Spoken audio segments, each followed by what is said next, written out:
ये सब क्या हो रहा है? ऐसे चलेगा देश और प्रदेश?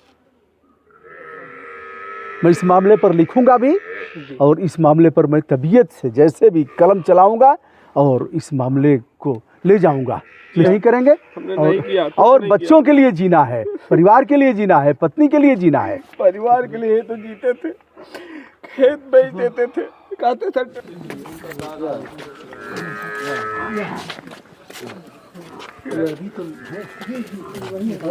दोस्तों ये अभी खून के छींटे दिखाई दे रहे हैं। प्रत्यक्ष प्रमाण है कि किस तरह से हमलावरों ने तलवार चला करके गर्दन काटा। जैसे ही वो लोग वहाँ घेर लेते हैं तो वो मुख्य आरोपी वो पीछे से दौड़ कर आता है। और तलवार कैसे निकालता है? कहाँ लिया था? तलवार बाएं हाथ में लिया था, वो लेकर के ही वहाँ से आया। अच्छा, वो लहराते हुए। बाकी लोगों के हाथ में धारदार हथियार, सिलाई, गड़ासी सब लिए हुए। जब यहाँ घेर लेते हैं तो उसका मूवमेंट इन लोगों से बचने के लिए होना है। तब तक वो पीछे से दौड़ के आता है। आप किधर थे वहाँ? मैं उस समय वहाँ भाग गया था। अच्छा एक चीज़ बताइए वकील साहब, इस घटना के आप प्रत्यक्षदर्शी गवाह हैं। मतलब पूरी घटना आपके आँख के सामने हुई। पहले आपको दौड़ाया, वार किया और आप बचे भगे, फिर वो आया कि कहीं भैया को मार न रहे हो। उसमें कि जब वो रिटर्न दौड़ कर आया। आपकी कोई सुरक्षा अभी तक कोई है? सुरक्षा नहीं, हमारे पास कोई सुरक्षा नहीं। कोई सुरक्षा नहीं है। आपने मांग किया है सुरक्षा की? नहीं, सुरक्षा के लिए अभी हम लोग कोई सुरक्षा की मांग करना चाहिए आपको, करिए। मांग उनका दायित्व है, पुलिस कप्तान का दायित्व है कि सुरक्षा दें बिना करे। हमारे घर तो ऐसे ही भेज दिया, पता नहीं किसने उस पर कमेंट में कर दिया था और हम नहीं थे। हमारे घर दो सिपाही पहुंच गए और हमारे साथ चल रहे हैं। हमने कहा भैया ये कप्तान साहब ये क्या कर रहे हैं? करे लिए रहिए। इतनी बड़ी घटना, लोमहर्षक घटना जो इस तरह से हत्या की पराकाष्ठा है, कोई सुरक्षा, कुछ बात भी नहीं की लोग। कोई सुरक्षा नहीं, कोई सुरक्षा। डर तो आपको है, कभी भी कुछ हो सकता है। अभी मैं मुकदमावादी हूँ, चश्मदीद गवाह हूँ। पुलिस कप्तान साहब, हमारी बात अगर आप तक जा रही है और पुलिस महानिदेशक डीजीपी साहब प्रशांत कुमार जी, कल ऐसा न हो कि कोई घटना हो। अब आप लोगों को कोई असर तो होगा नहीं होगा, घटनाएं रोज देखते रहते हैं, लेकिन यह विषय है, यह छोटा विषय नहीं है, यह बहुत बड़ा विषय है। आप तत्काल प्रभाव से सुरक्षा प्रदान कराइए, ऐसे नहीं चलेगा। फिर क्या हुआ वकील साहब? एक चीज़ और, जब वो रिटर्न भाग कर आता है हमको देखने के लिए, तो उसके पीछे उसकी माँ दौड़ कर आती है और एक बहन भी दौड़। अच्छा, लेकिन वो लोग वहीं तक पहुंच पाती है, तभी तक ये यहाँ गला काट के फरार हो जाता है। मैं वहाँ था सामने। फिर माँ और बहन की जो हालत हुई होगी और आपकी तो माँ को वहाँ लेकर फिर बोलने लगे, फिर बचा क्या? धड़ एक तरफ, सर एक तरफ। अच्छा, जैसे जब चलाया अलग हो गया एक ही बार में। इसका मतलब यह पूर्व नियोजित प्लान थी कि रगड़ करके उसको धार पकड़ाया जाए कि प्लान पहले से थी ना? ऐसा था उसमें कि एक हफ्ता पहले जो गैया थी, भैंसे थी, वो बेच दिया था। और जहाँ तक बात आप कह रहे हैं कि सुरक्षा के लिए हम प्रार्थना पत्र दिए थे, हमारी भी रैंकिंग हुई थी, हम दिए थे कप्तान साहब को, डीएम साहब को, लेकिन उसमें कोई सुनवाई नहीं हुई। आप एक बार लिख के दीजिए, तत्काल दीजिए, मेल करिए, पंजीकृत डाक से भेजिए और फिर उसकी एक कॉपी भेजिए। ऐसे नहीं चलेगा वकील साहब। आप तो अधिवक्ता हैं।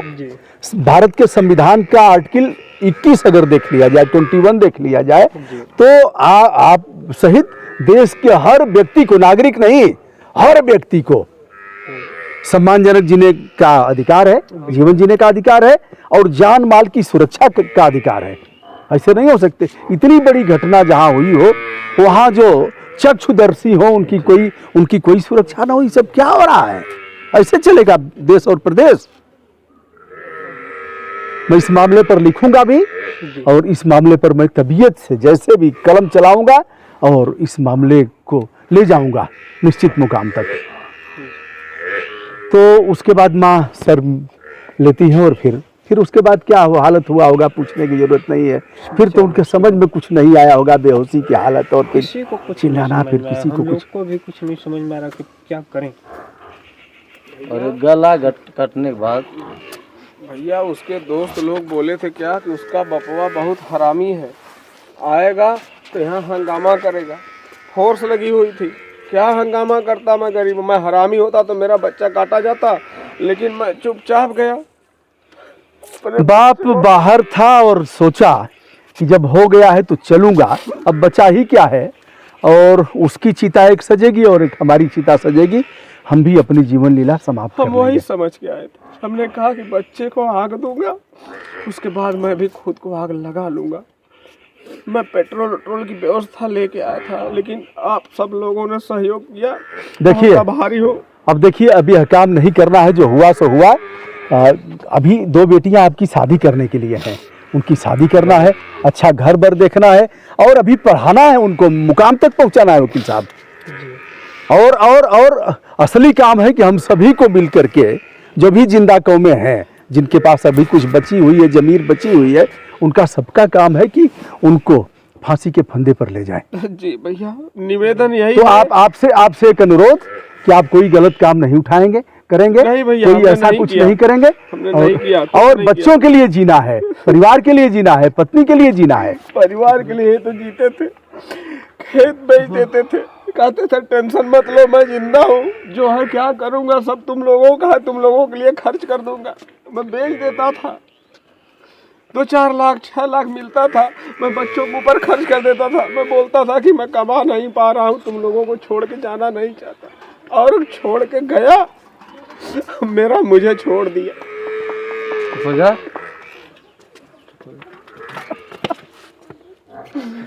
अरे बस अल्लाह, काट दे लो तो कैसे रहा लो हो, ऐसे काट दो ना। हमारा लड़का खसी बम भेड़ा ना रहा है भैया। चुप हो, अभी चुप हो जाओ। हम देश बदे जियावत रही हो। चुप हो। देश बदे जियावत। अच्छा भैया, चलिए, तो आज 1.5 महीना होने को है प्रधान जी, 1.5 महीना एक घटना हो गई। भैया। बहुत से लोग आए यहाँ, बहुत से लोग आए, तांता लगा था, आज तक आप लोग सो नहीं पाए और न तबीयत से 2 रोटी ले पाए। यह भी सच है कि आने जाने वाले और जो भी है सांत्वना देने वाले, यह शासन की तरफ से कौन आया प्रधान जी? भैया अरे देखा भैया, हम कभो क्यों नेता ना नहीं, ये सब हम लोग पार्टी की बात नहीं कर रहे हैं। जैसे शासन जिसकी सरकार है, नहीं, उसका दायित्व है कि वो रक्षा करेगा, नहीं कर पाया तो शासन के तरफ से अभी तक भैया कुछ ना मिलल। मीडिया में खबर चलेला कि इतना रुपया मिल गया, इतना करोड़ मिल गया, इतना लाख मिल गया। आवे आप लोगों के पासबुक दिखा देते ही, हम यही से खिसिया के ताज़ा अपडेट नहीं करवा, कहली जा पासबुक प्रिंट करवा ले जा, लड़किन के भेज के कहली आवा देख ले जा। काल मीडिया कर्मी आल है ना, हम उनके सामने उठा के रख दिली कि कितना हो आप लोगन देख लो। मतलब कुल मिला के शासन से एक रुपया एक सिक्का नहीं मिला। एक सिक्का ना मिला। माननीय मुख्यमंत्री जी, देखने वाले भी कहेंगे हम किसी पूर्वाग्रह से ग्रसित हैं।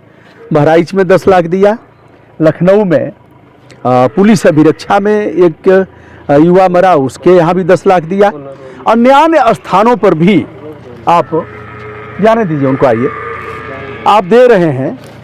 क्या इसलिए कि यह आपके मतदाता नहीं हो सकते हैं? आपकी पार्टी को हो सकता है वोट न दे, जिसने दिया वह भी आपका है, जिसने नहीं दिया वह भी आपका है। नहीं दिया तो कल देगा, तो ऐसे में कैसे चलेगा? माननीय मुख्यमंत्री जी, क्या नियम बनाया है कि कैसे मामलों में आप देंगे? एक तो छत पर चढ़ गया था, झंडा फहराया और वहाँ मारा गया, क्या हुआ? एक तरह से कानून हाथ में लिया हुआ, नहीं चढ़ना चाहिए किसी के घर में, और किसी के घर में पहुँच करके और किशोर की गर्दन काट करके अलग कर दिया जाए।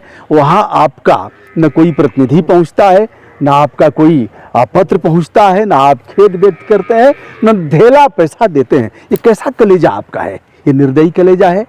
यह जिस तरह से शासन के मुखिया की